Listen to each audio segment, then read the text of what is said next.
Good evening, folks. Good evening. Good evening. It's, my goodness, it's almost Thanksgiving.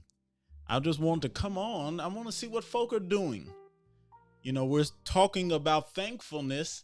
So I figured let me just come on in here and we just have a little conversation on this evening. I'm curious as to how some of you are celebrating.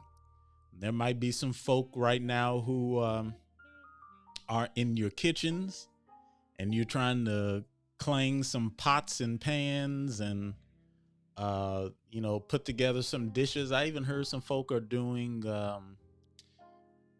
drive-through Thanksgivings, in order to try to care for the safety and the health of each other, of your family. That's what we ought to do during these times. Hey, Lee, glad you're on, and y'all, good to see you. I'm glad to see you. We've got somebody else tuned in, so it normally takes us a little time to have folk come on in, and so I'm just curious as to what's going on with Thanksgiving, and what are some of the things that we are thankful about. What are some of the things that we find ourselves being thankful for um, on this Thanksgiving in a year that has been filled with so much? And so I'm curious on this evening. I see we've got some folk that's tuning in. I'm glad to see you. And I'm thankful for each one of you that are tuned in right now. So share with us down there in the comments. Let me know that you're on, just like Leah shared that she was on. And what are you doing right now? How are you spending this Thanksgiving Eve? Last week we were sharing and talking about the fact that folk were kind of sharing their dishes, and whether it was macaroni and cheese or pumpkin pie, for some folk, sweet potato pie for others, and even the turkey. And the conversation really was, concluded with folks saying they didn't want any dry bird sitting out on their table. So I'm curious, are you preparing meals? And then as you're preparing those meals, what are you thankful for? I want you to get down there in the comment section right now and kind of let me know, well, not really kind of, but let me know what's going on with you. Let me know what your thoughts are. What are you thankful for? What are you thankful for, and how are you adjusting your mind, your heart, your spirit to get in a thankful mood, in a thankful spirit. So we're just getting started, and it's that time over here where we have the parking lot conversation. So I'm not sure. I did believe there were some congregations who were having like Zoom Bible studies this evening. Some were having some Thanksgiving ish kind of things via their platforms. And so hopefully everybody is out right now, whether you're on the East Coast or whether you're on the West Coast out here where I am, or you're in between. Now is the time for you to kind of come on out of the your virtual sanctuary. Meet me right here on the parking lot, and let's chit chat about everything that was not discussed in the sanctuary during service. So I see folk are tuned in. Wave at me down in the comment section. Let me know that you're on. And I'm thankful that you are here and that you're sharing with me. Leah says, thankful for family and excited about the future. Okay. So, and Ken is preparing a meal. My goodness. I'm going to see if I could blow this up. It looked a little small. So let me see if I could just make this a little bigger for us. Ken is preparing the entire meal, and the Chu family will be gathering via Zoom tomorrow. I absolutely love it. Let the family know I said happy Thanksgiving, and I look forward to prayerfully seeing and waving at folk during the Christmas holidays. Michael Crandall, good to see you. I know you're on the East Coast crowd, so we're glad to have you tuned in and checking out. Let me know how you all are celebrating out there via Virginia. I would love to hear what you all are doing, and thank you for your continued service to our chaplain corps, and thank you for serving the Marines. Uh, so I would be interested to see how you are celebrating Thanksgiving. But folk, y'all drop on in. I see you coming in slowly. Some of you might be cooking. Put me up there on your counter. Put me on your speaker. That way you can hear me. You could keep cooking, and family can kind of tune in and join in on our conversation with us. You don't have to stop cooking in order to take part in this conversation on tonight, but you can be right here and share. You could keep chopping up your celery. You can keep cleaning those greens. You can continue, making sure that the bird has all of the necessary seasoning. And if you go do some kind of injection in there, make sure that it's good. But this is a great time for you just to put me on the external speaker. Y'all come on in, keep cooking. Let's chat about what's going on and what we're thankful for. All right.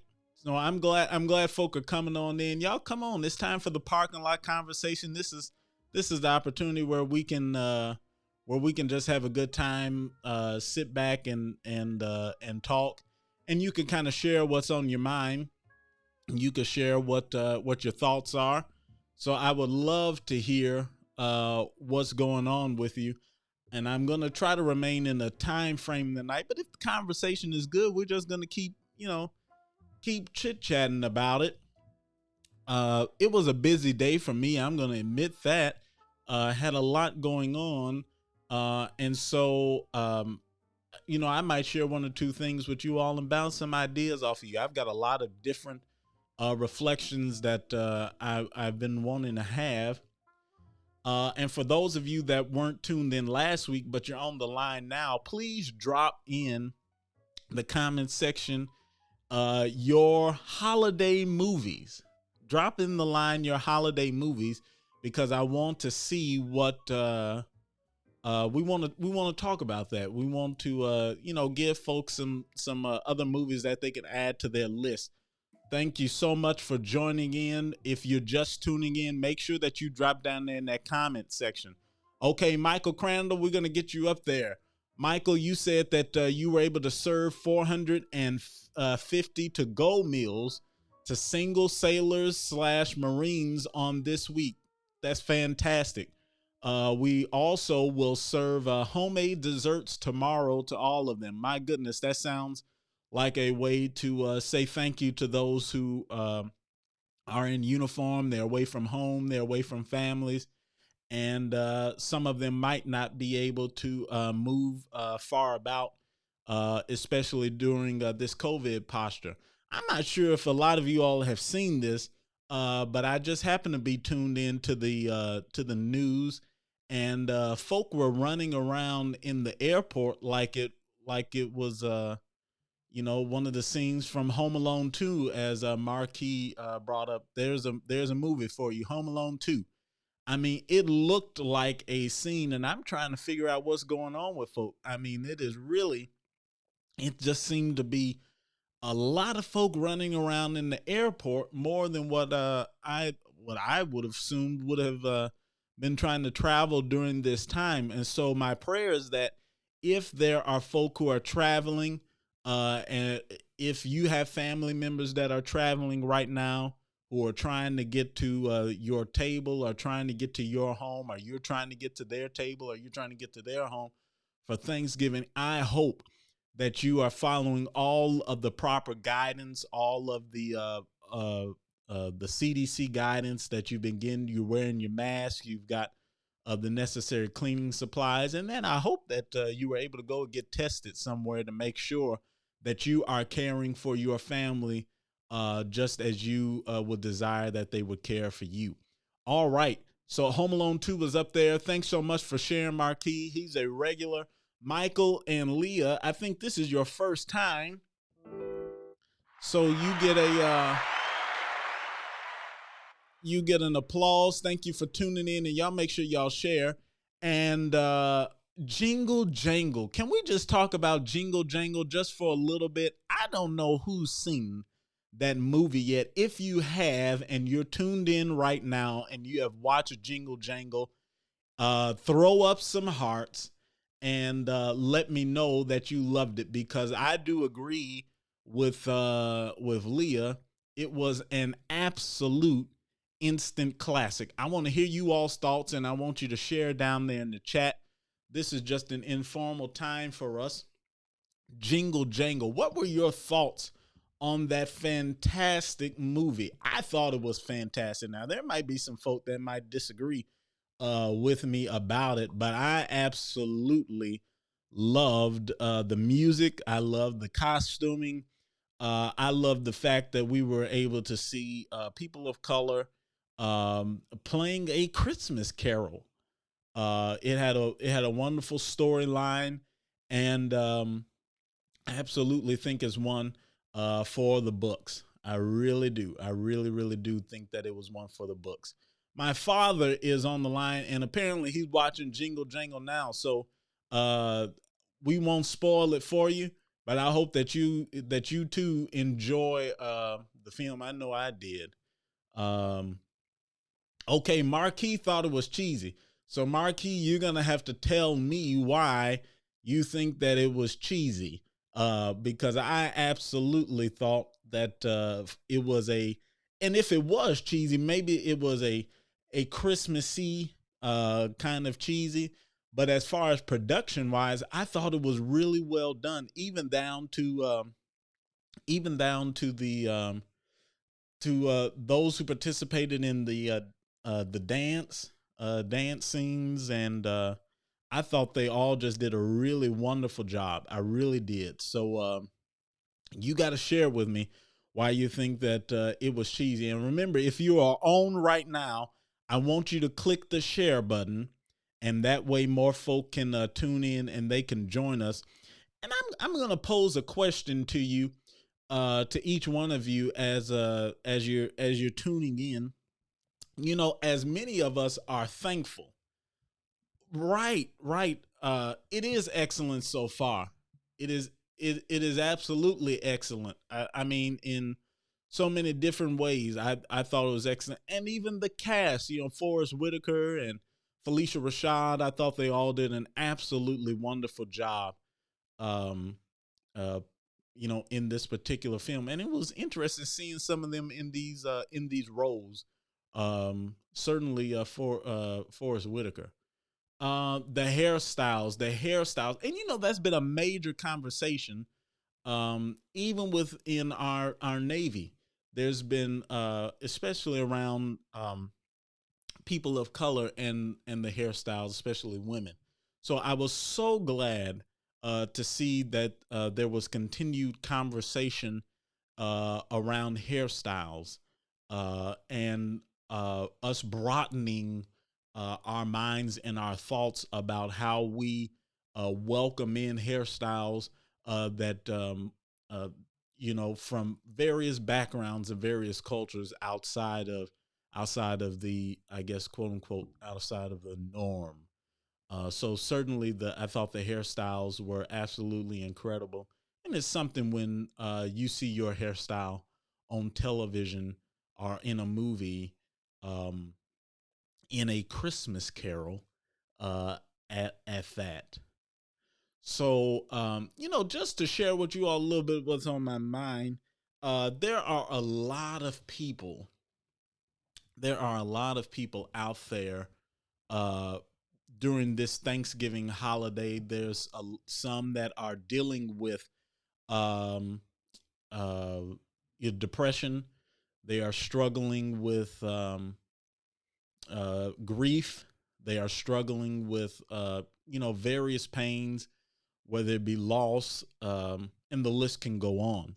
And so suicide is real. Suicide is real. And I want to know, from those of you who are on the line and those of you who might just be tuning in, what have you been taught about suicide on a spiritual level?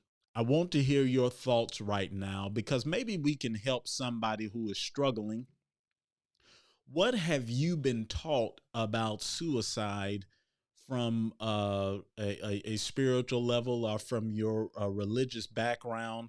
And let's see if because the reality is, I know that there has been some unhealthy teaching out there regarding suicide and how it's viewed in the by the church, how it's viewed by those who are spiritual. So I want you to click like, click share, and then please feel free to let me know what you have been taught about suicide, because as many of us might be thankful, there are a lot of people who are struggling. There are a lot of people who are dealing with grief, and they might just catch this radio show. And we want to dispel the various inaccurate lessons are that they have been that they have come across along their journey in regard to how to handle uh, suicide and what that means. Okay, so on a spiritual level, Marquis says he was taught that suicide is selfish.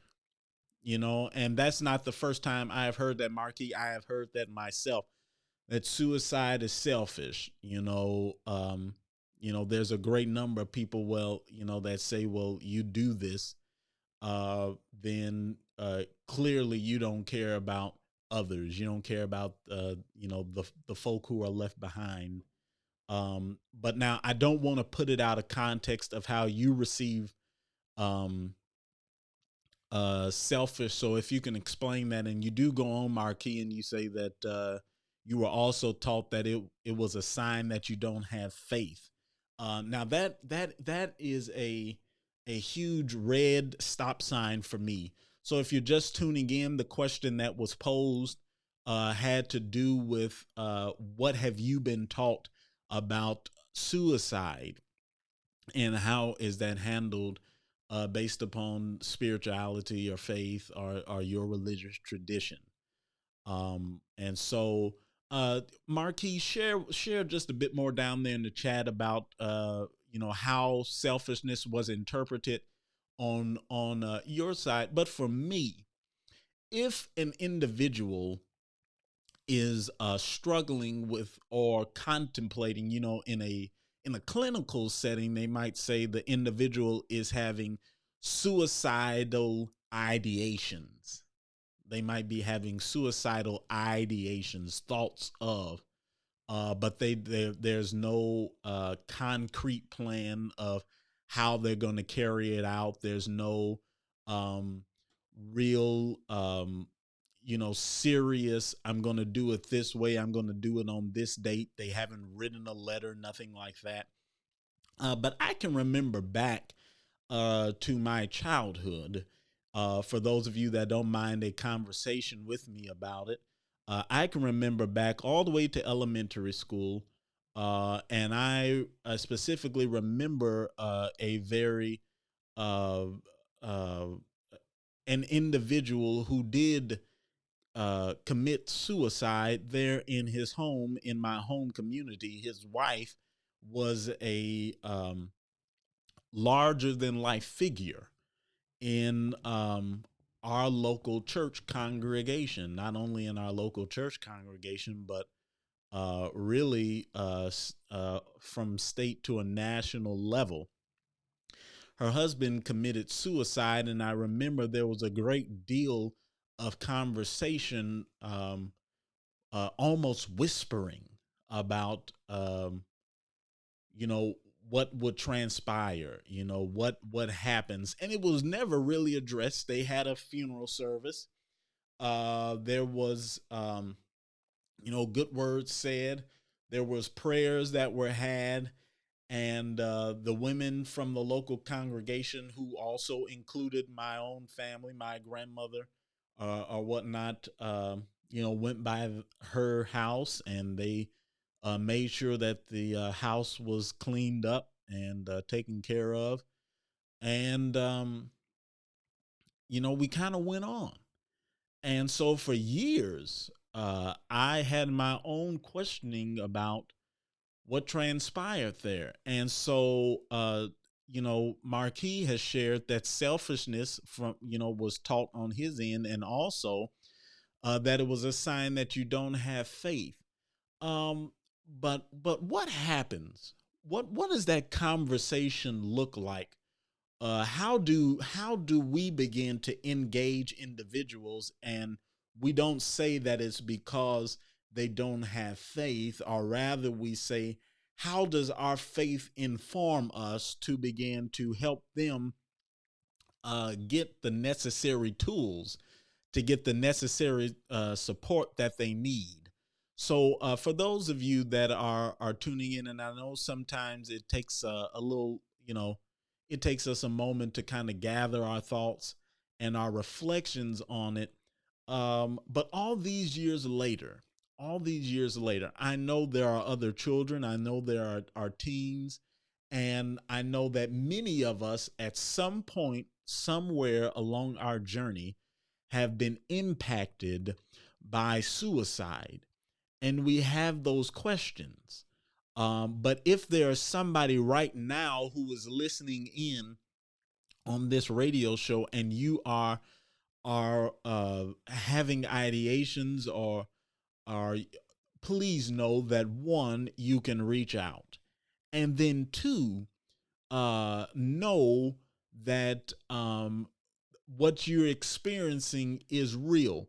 So the first thing I would say to those who um, are asking questions about suicide is, how do you affirm that an individual's experience is real? So oftentimes people want to brush it off, as if what a person is experiencing is not real.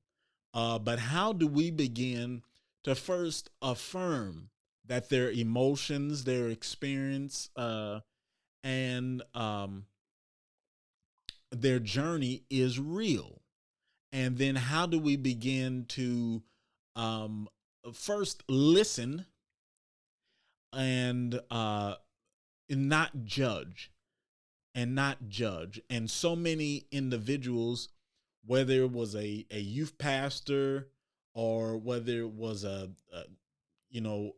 influential member's husband, or whether it's your dearest friend, um, we have to have a conversation to listen, so that we can truly hear. Because the reality of it is, if we take time to listen, individuals will share exactly what it is that they're struggling with, and what it is that they desire to get out, when they feel that they are not going to be judged for it.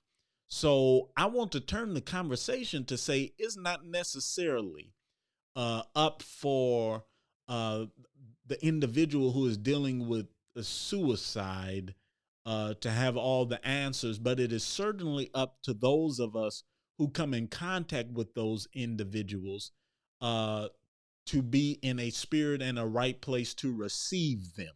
Okay. All right. I do think we got some chats here. Marquis, you say that our faith has nothing to do with suicide. Most people who contemplate or engage in suicide are often seeking a concrete solution or comfort after severe trauma or a series or traumatic events. In that time, a spirit that cannot be seen, a hope they can, a hope that they can be touched, may not be the answer for the person. Then you go on to say, on the other hand, some people who rely on the unseen have not committed suicide because of faith. Right. So now let me say this. I don't want to suggest that people commit suicide because of faith. So thank you for making that clarification. If I'm reading that correctly, I do agree with you, and I'm going to try to make sure my mic stays up here. I do agree with you that there are individuals who are seeking solutions a great number of times. They're seeking a solution because you lifted some major keywords in there. So they have experienced trauma along their journey. What was the other word that you used? Well, you used severe drama, or you said a series of traumatic events, and and that is what I meant by um, being able to listen to the individual and without judgment in order to clearly hear what they're struggling with, what they're struggling with. Because if they feel like they're not in a safe space where they can actually share and be heard, and so I do agree they are seeking some type of comfort.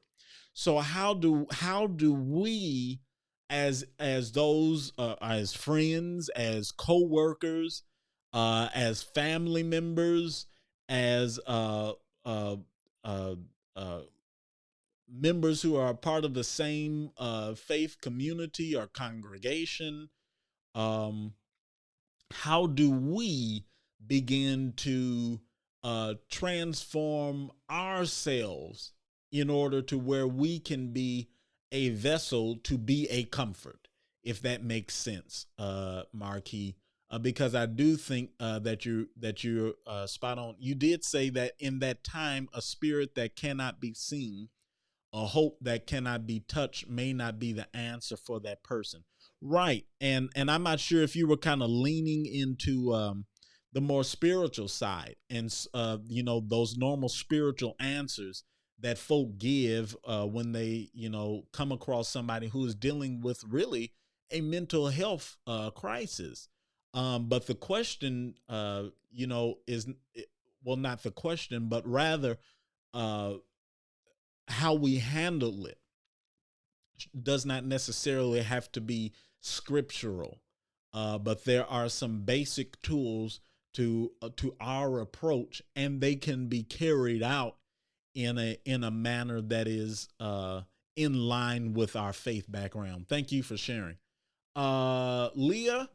I certainly have been impacted by suicide. I was 13 when I lost someone, and was not helpful was some people around me suggesting that people who commit suicide go straight to hell. And so often, to Leah's point, one, thank you for sharing, Marquis. Thank you for sharing as well. To Leah's point, there are a number of individuals who have been, that's the straight answer. I remember working in the hospital, and I was caring for a family who whose son had just committed suicide, and for whatever reason, they had the family invited other people to the hospital. And for those of you that are listening in, I know right now during COVID, they're not allowing a lot of people in the hospitals anyway, even family.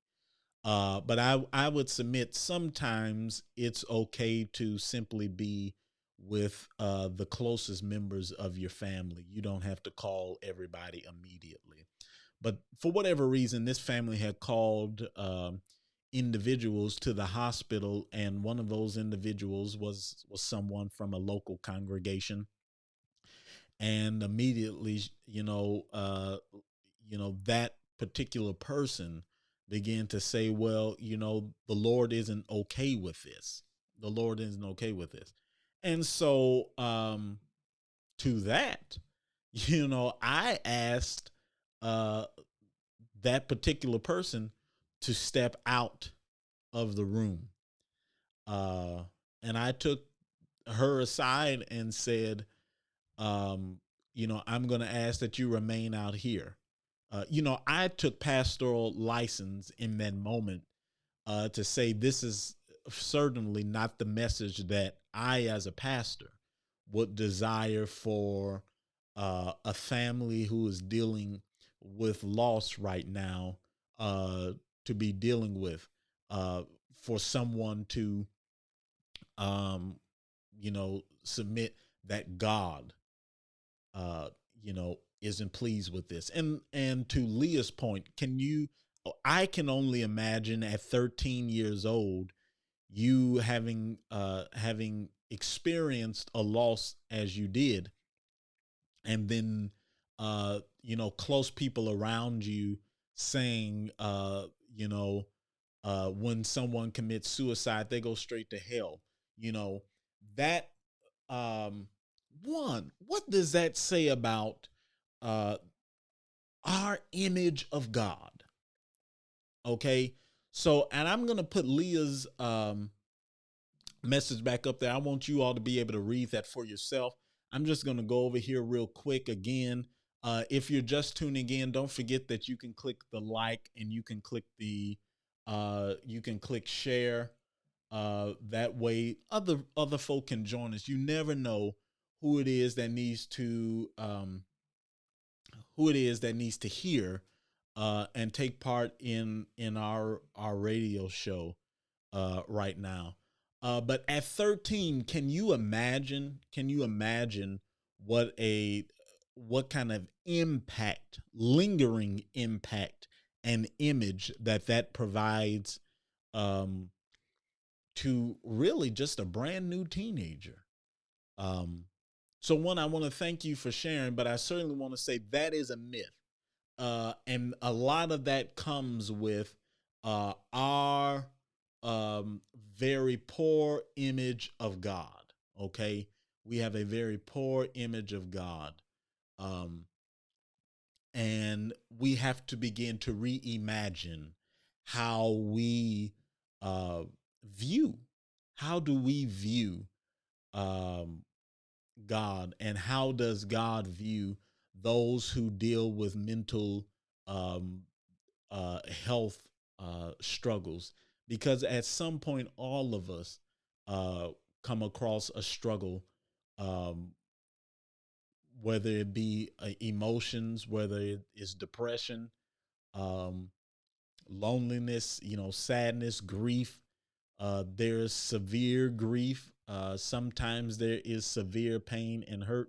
And so that's something that we have to reconsider. I had some other comments here. Yeah, Marquis, if Marquis shared that he had 3 former students aged 16 through 18 that committed suicide. They were often teased by peers or left behind by the school system. So, and I think that's that's an important conversation.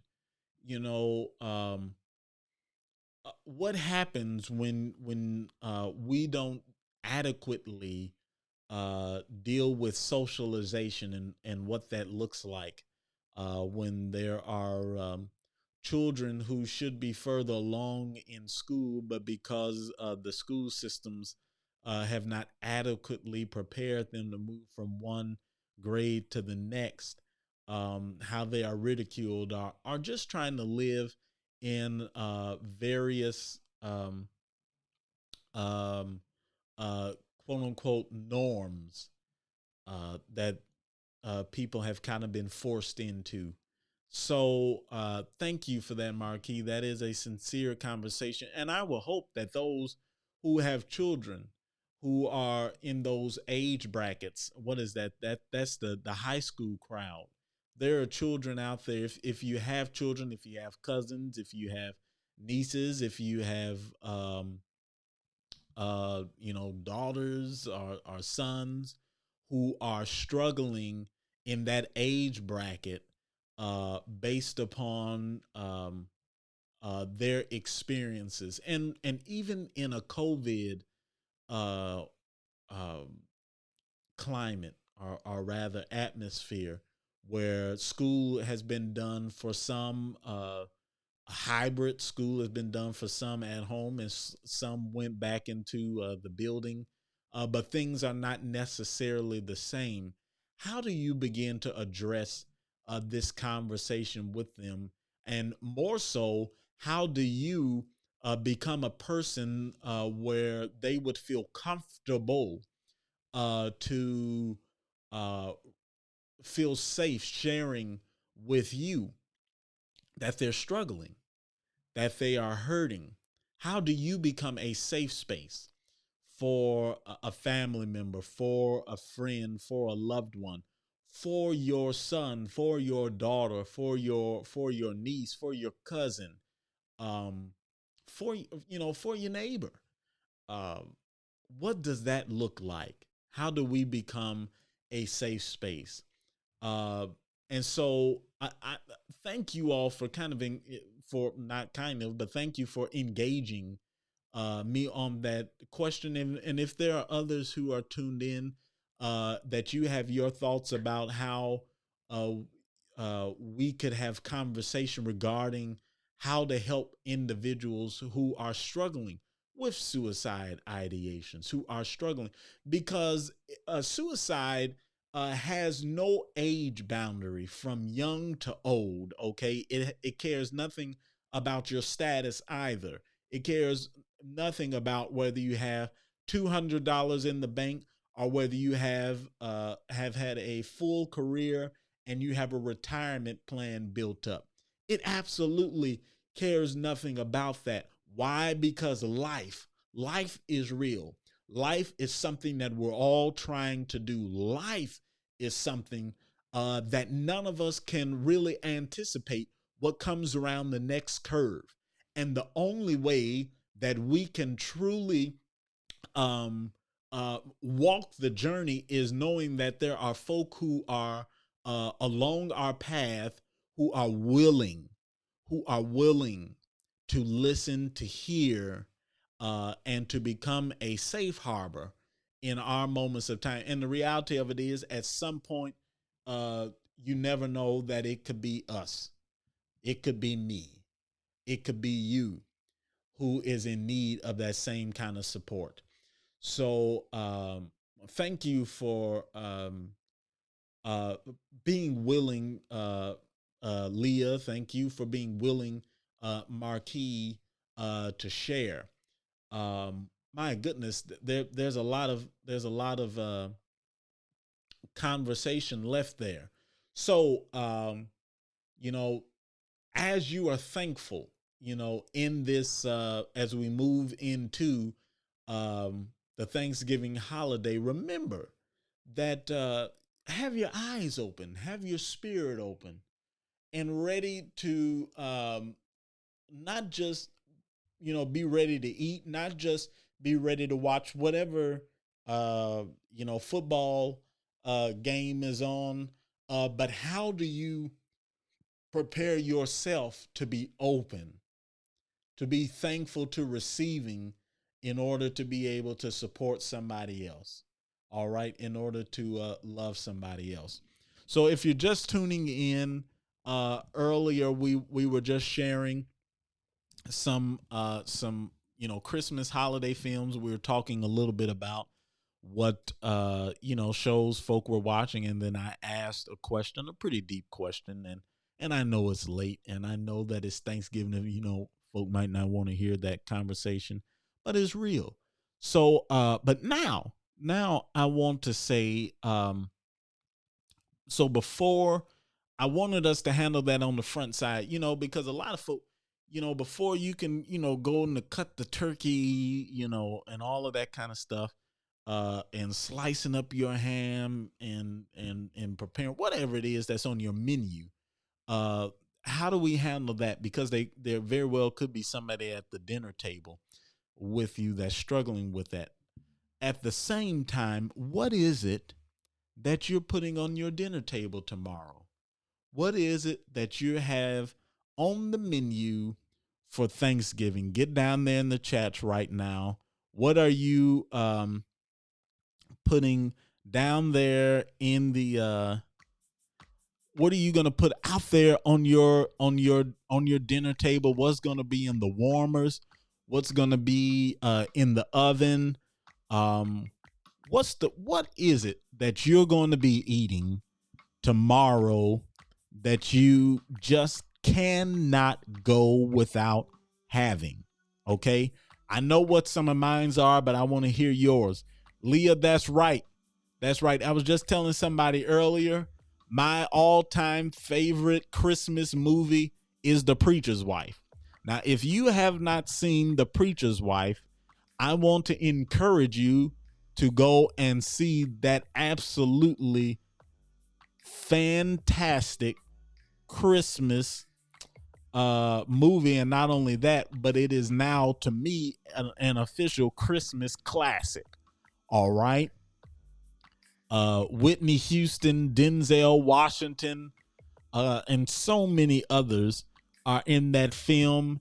And my goodness, all the way to the Georgia Mass Choir with just an absolutely wonderful Christmas movie. So to that, go check out The Preacher's Wife. What are you all putting on your Thanksgiving table tomorrow? For those of you that are packing meals and folk are going to stop by and instead of them coming to your table, you're going to pass them a to-go plate or a to-go box. What is it that you're putting in there? I want to know. I want to know what it is that you're having, and drop it down there in the chat and let me know what you're having. Some folks say that they want turkey. I will tell you this now. If it came down to it, I could absolutely go without turkey. Now, before you beat me up, just hear me out.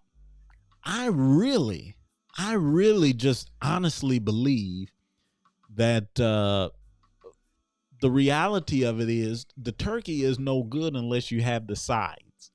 The sides are what make the turkey come to life, especially if it's a dry turkey.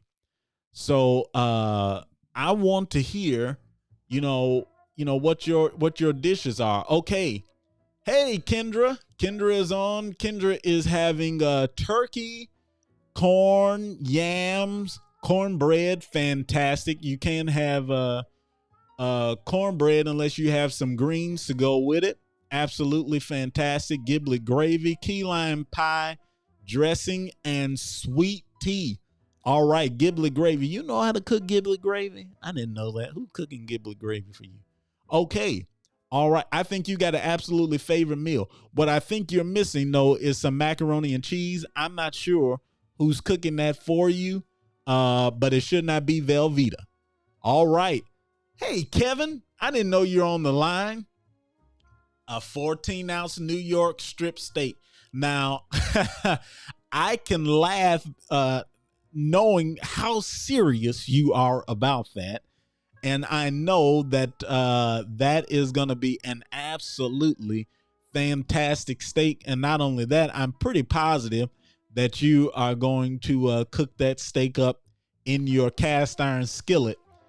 If you're back here in the States, I'm not sure if you are, but if you're back here in the States, I hope that you're going to get that cast iron going, and you're going to have an absolutely fantastic New York strip steak. Because I was reading an article earlier. Somebody just said, I don't want the normal Thanksgiving meal. And I'm just curious, how often are we willing to change it up? Now, Kevin said New York strip steak, 14-ounce steak. I honestly believe that it ain't nothing wrong with change. And if you don't want turkey, steak is this is Thanksgiving is a perfect opportunity for you to have steak. How do we break the boundaries? How do we change things up? How do we make this look different? This isn't even the same kind of quote unquote Thanksgiving this year. This is going to be different. So you know, truth be told, before this weekend is out, I might fix myself, some enchiladas. I'm not sure. But I would certainly say that is nothing wrong with changing up. So if you're tuned in, I want to know what's on your Thanksgiving menu. What's on your Thanksgiving menu? I want you to put it down there in the chats. I've decided that if I could go without anything, you can keep the turkey, but I want the sides. I want good dressing. I want macaroni and cheese. I want greens. Those are the things. I want some yams. And I don't necessarily have to have cornbread if I have good dressing. All right. Some folk might call it stuffing. I don't, I come from a dressing perspective. All right. Yeah, okay. We got a question on there about chitlins. I'm not sure. Is it cold enough yet, y'all, for chitlins? Y'all tell me what you think. We got a good host. We got a nice little background on here from folks. So how many of you all eat chitlins? And how many of you all want them on Thanksgiving? Now, truth be told, in other parts of the world, chitlins are a delicacy.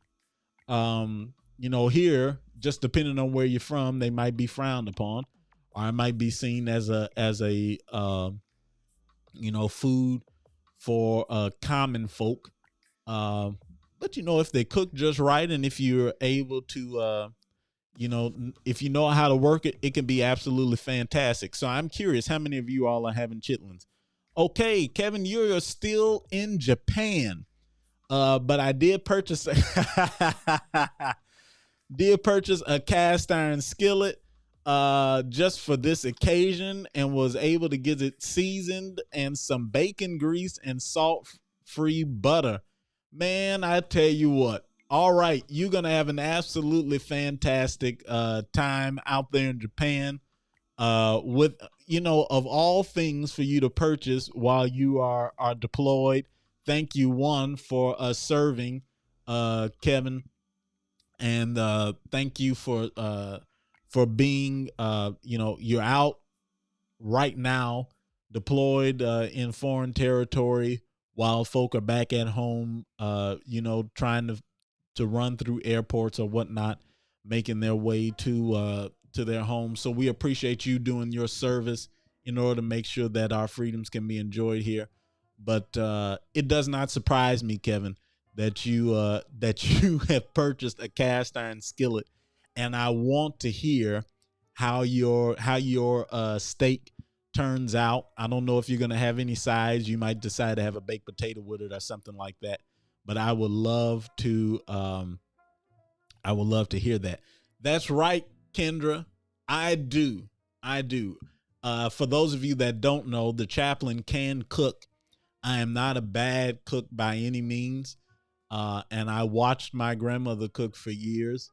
And, I do pretty good with tasting and smelling and whatnot. And now I've gotten to the point where I really do try to hone in on recipes. It's really something, when you can move from just smelling and tasting, and you can kind of get into the recipes and craft all that. But I think I make a pretty fantastic Tex-Mex kind of enchilada.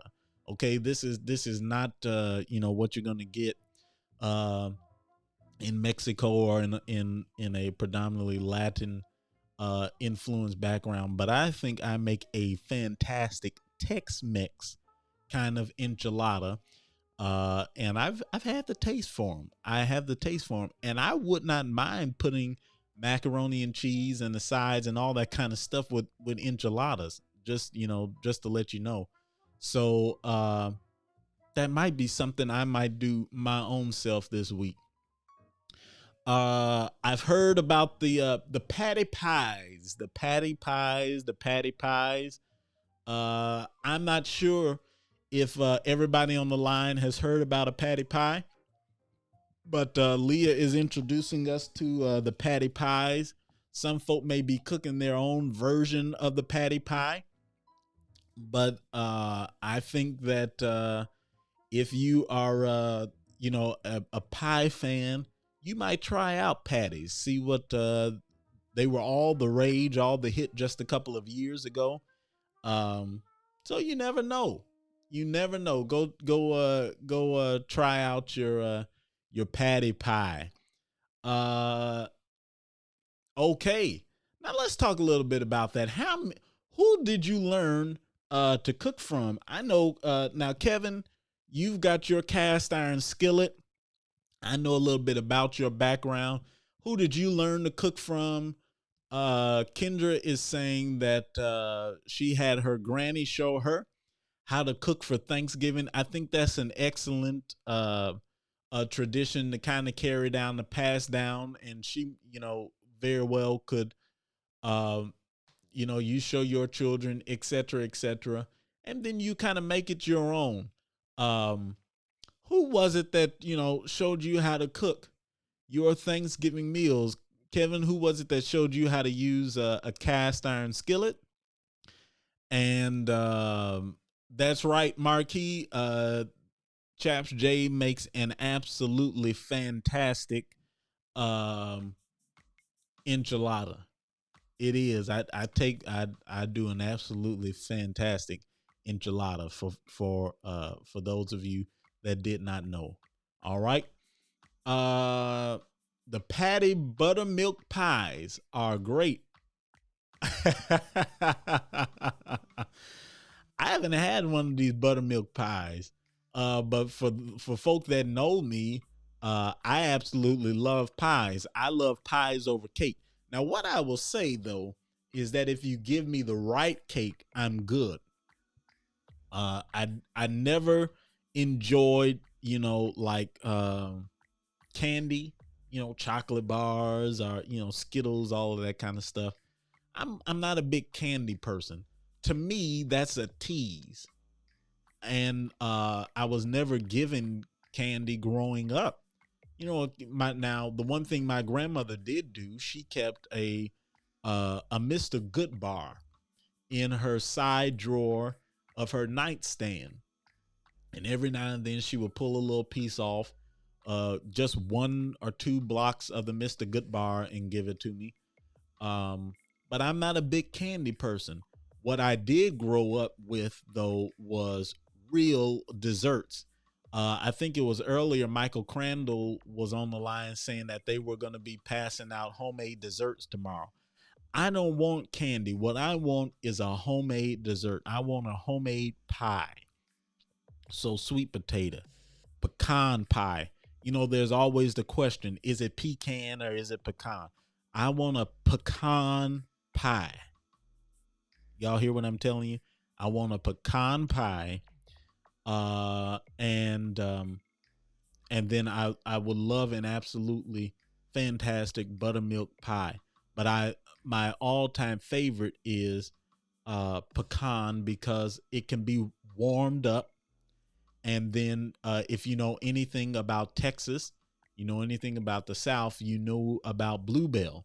And I could put a nice scoop of ice cream on top of that pecan pie. And then for those of you that might be tuned in, how do you deal with your peach cobbler? Tell us a little bit about that. Do you want a lot of peaches in your peach cobbler on tomorrow? Or are you a crust and juice kind of person with a nice vanilla ice cream on top? Maybe you're that kind of individual. I don't need a lot of peaches. I don't want the peaches. You might scoop those to the side. But if you're like me, you ask for the crust, you ask for extra juice, and then you ask for ice cream. And it makes all the difference in your life. It will absolutely make all the difference in your life, okay? If you have not done a peach cobbler with the crust, it's kind of like doing the banana pudding where you only put one banana in there. But my goodness, what you can do when you have pudding and wafers is absolutely fantastic. I don't need a lot of banana. I can even scoop that to the side. But it is something about that banana pudding when that crust gets good based upon those vanilla wafers. And I don't want them mushy either. It got to be just right. Okay? Yeah. Red velvet. That's right, Kendra. Nice red velvet. Now, I'm an Italian cream when it comes to that cake. Italian cream. And a nice carrot spice carrot cake. That's right. And we want the crust. When it comes to peach cobbler, even when it comes to my pies, gotta have the crust has to be right. Okay. Man, y'all, I'm so glad that you joined me. My goodness, it's already I'm already over time. But I want to say thank you all for joining. Thank you for tuning in. And I hope that we've had a good little conversation. I'm not sure if we had some other folk who tuned in, but that I missed along the way because I can't see who's chiming in via the my screen, but I can see comments, so I have to go based off of the comments to know who's tuned in. So if I didn't call you out, it's not because I didn't want to. I just can't see you unless you comment. But I hope that y'all have an absolutely fantastic Thanksgiving.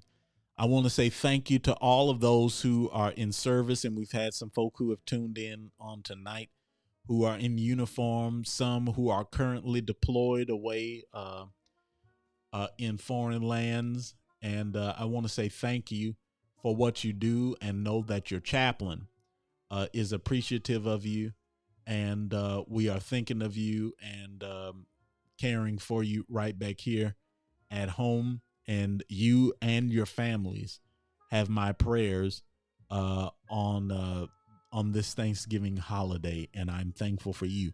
And then for each one of you that tuned in and took part, know that I am thankful for each and every one of you.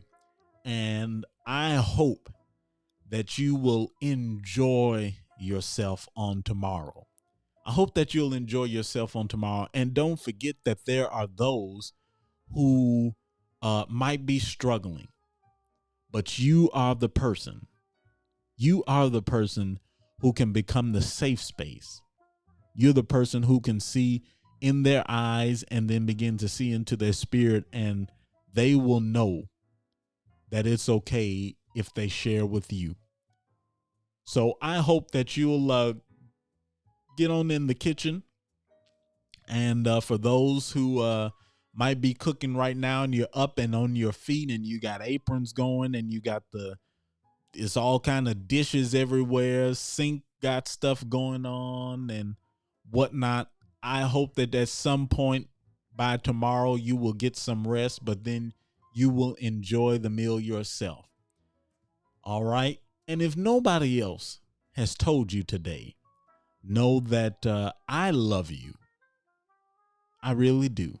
But beyond that, God loves you. So that being said, be blessed. Thanks for taking part in the parking lot conversation. And we'll see you right back here next week. Maybe even this weekend. I don't know. Maybe I'll come and show y'all one of those enchiladas if I cook them. But I'll see you right back here next time on your favorite digital radio show, Chaps J. Good night. God bless you.